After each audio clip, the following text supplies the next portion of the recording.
Something I always enjoy doing is busting those myths about mature age workers. I mean, despite the fact that there are claims to the contrary, despite the fact there are even regulations and laws to the contrary, we are an ageist society. And the interesting thing is, if you have a conversation with anyone over 50 who's been in a position where they've had to find a new job, if you were to ask them how do most people view them in a single word, I think the answer most commonly given would be dinosaur, that people view them as being a dinosaur, and there's all sorts of different reasons for that. But one thing about those of us who've had a little bit of experience, you know, we've been around the block a couple of times, we actually know stuff. We've actually lived through stuff, and we've lived through a lot of change, especially in the workplace. But not only that, we also have something that we can pass on to younger people. And to be honest, if some of them had actually shut up long enough and listened, they might learn something. And it's true. And what's more, we're willing to pass it on. But the big question is, are older workers really over the hill? Are employers right to look at them and say, gee, I'd be better off hiring some 25-year-old with a man bun? That kind of stuff. Joined on the program by Karen Gatley, who's a leadership and people management specialist and also founder at Ryan Gatley.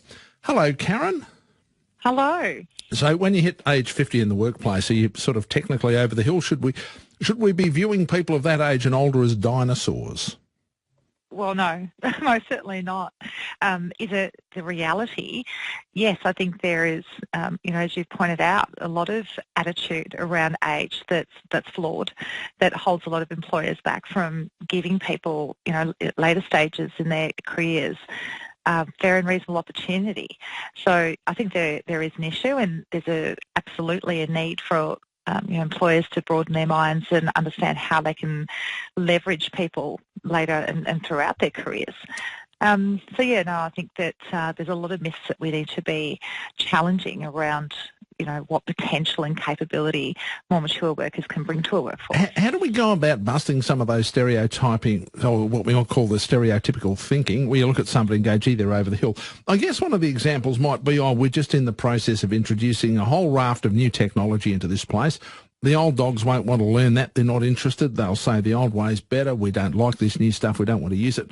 So we're better off not having people like that. We might as well have the 25-year-old who knows all about computers, probably plays gaming consoles and is right up to date with all the latest technology. It's going to be much easier to teach them. How do we separate those two out? Well, I just think it's about understanding the whole in terms of what's needed to enable an organisation to ultimately thrive. And, knowledge and skills are important, but so is wisdom. It's the ability to actually apply the tools in our toolkit effectively that ultimately drives the outcome. So we want people, yes, who have the skills around technology, but also have the wisdom of knowing, how things can be leveraged in terms of what we know already. So in other words, the experience that our workforce brings is incredibly important in terms of the lessons we've learned and how our markets respond and, how our business ultimately operates. So we need both. It's about valuing both ends of the spectrum, the youth, the technology skill. Clearly it's not every older worker that can't deal with technology change. Many really do embrace it and love it and are able to do it with confidence. Others do need more guidance and support to have that, knowledge or whatever it is that they need to go on that journey. So again, it's, not always the case that they're resistant. Yes, there can be some challenges in that space. Yeah, but I also think that sometimes you're talking about adapting technology. Now, I love technology. I'm a little bit older. But the one thing I learnt a long time ago was that often when people are taught about new technology, they're taught it very badly. Yeah. And if you're taught something badly, in other words, you're shown how to do something in a way that you can't learn particularly easily, then naturally you're not going to feel comfortable. But if you explain something to people and explain how it works and do so logically, and also take the time to demonstrate it to them and also to make sure they've got a handle on it, it's amazing how faster they learn things. So I think some of the things we also need to look at is our teaching methods, because I think nowadays one of the problems that we have, and look, this probably goes across the whole spectrum and is probably found in the whole 16-year-old brain surgeon wanted must-have experience scenario, that we just are not willing to take the time or invest the time in teaching people how to do stuff, and new technology is a good example of that. That's exactly right. That there's, pardon me, a need to be really deliberate in the way that we develop knowledge and skills in all areas, in terms of what we need to ultimately deliver on our business vision and strategies. So younger people, again, might bring skill sets or adaptability to a certain area of learning, but that also needs to be supplemented with, again, knowledge and learning in areas that the more mature workers already bring. So regardless of who we're talking about, we need to actually grow people deliberately on purpose to create the overall talent pool that we need.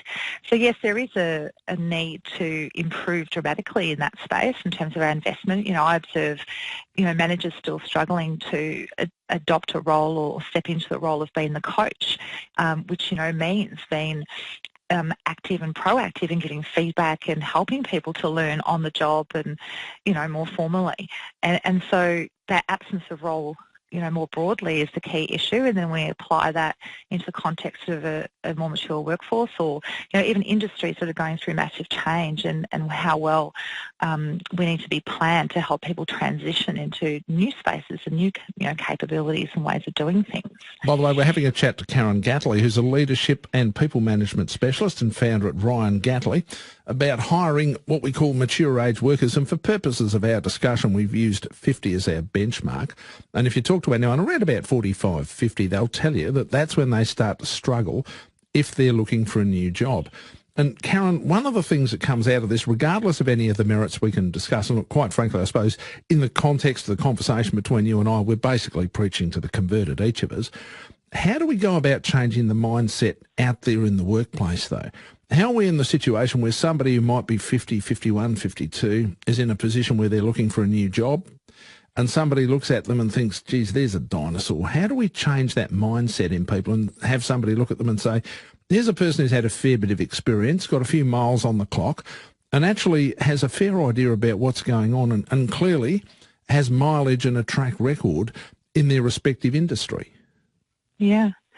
Well, obviously there's a number of different things we need to do on different levels. I think the first is to educate leaders about the fact that, our population is ageing and there is a growing need to actually tap into older people to supplement, the talent pool of younger people, that, there'll be fewer of those available to, depending on obviously other aspects of growth, to be able to generate what we need as an economy. So we need to, as employers, as we have a competition out there for talent and, competing in a world that is rapidly changing and growing, etc., we need to attract the best talent, and we need to be creative about how we actually get the pool of talent that we ultimately need. So, strategically, we need to tap into this portion of our workforce far more effectively.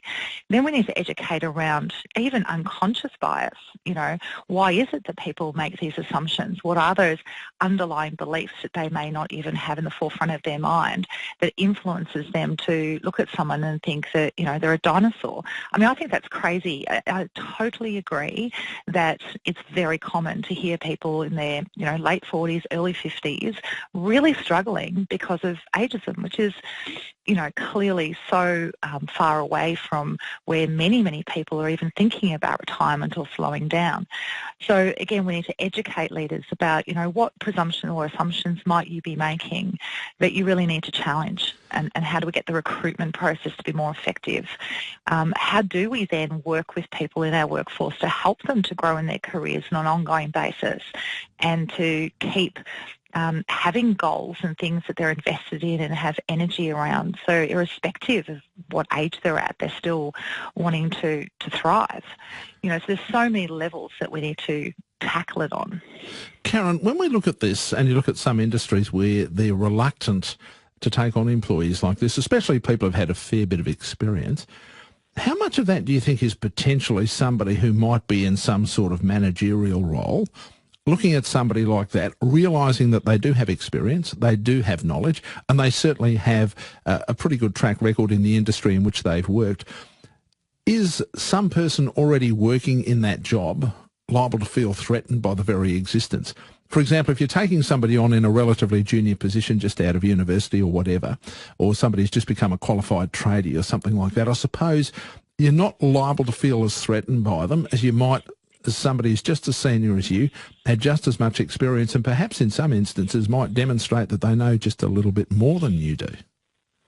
There's no doubt that ego is very involved in the world of business. So obviously it really depends on the role that you're hiring for and the maturity of the leader. Great leaders love being challenged. They love when somebody with experience is able to say, have you thought about it from this perspective? Or, I've been down this path. How about we think about it from a different angle? So, is it true that in some instances people are thinking, you're going to push back too much or you're going to argue too much because, you've got too much experience, therefore it's easier to just get a kid I can mould. Is that possible? Yeah, absolutely.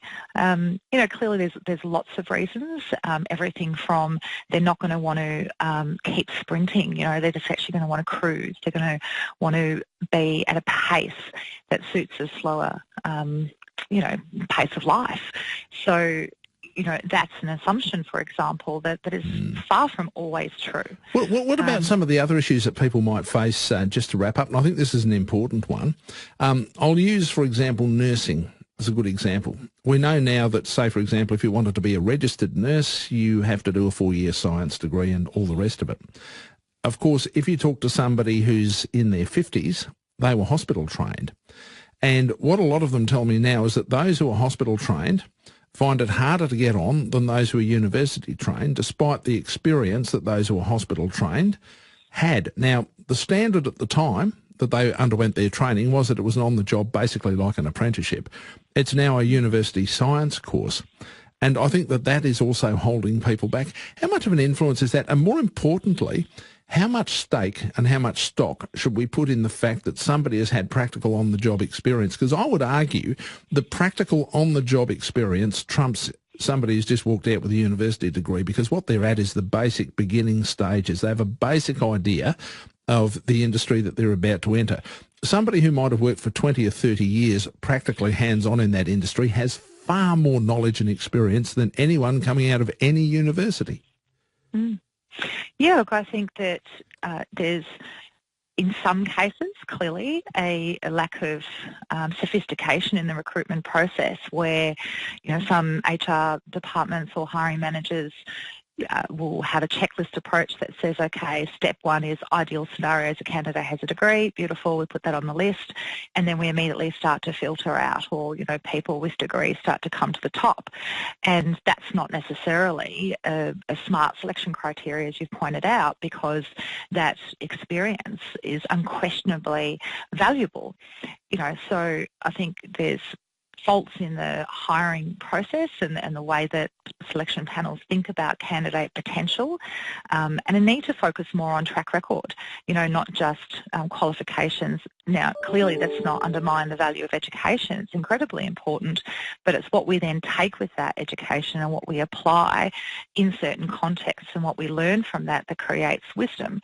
So there's many, many people who have gone through that apprenticeship approach to their career journey, and there's other professions that we can point to as well that are, making similar changes, that have expectations, for example, in the financial planning sector around, getting greater qualifications now that, don't necessarily fully give credit for the track record or the experience gained in the field. So yes, it's true that is a challenge, and I would say to people who are in that situation that the best thing you can do for yourself is to demonstrate continuous learning, and it doesn't have to be university or TAFE or anything like that, but participating in professional development activities and demonstrating taking on, putting your hand up and getting experience on the job demonstrates learning that, will go some way toward, obviously, if talking to a reasonable and educated employer, to helping you to get further up on that list of potential candidates. Karen, thank you so much for taking the time to talk to us. Thank you very much for having me. Karen Gatley, by the way, is a leadership and people management specialist and also a founder at Ryan Gatley. And it's not a bad idea to start saying, let's look at people on the basis of their talent and what they can bring to the business, rather than saying, oh, gee, he's 50, must be over the hill.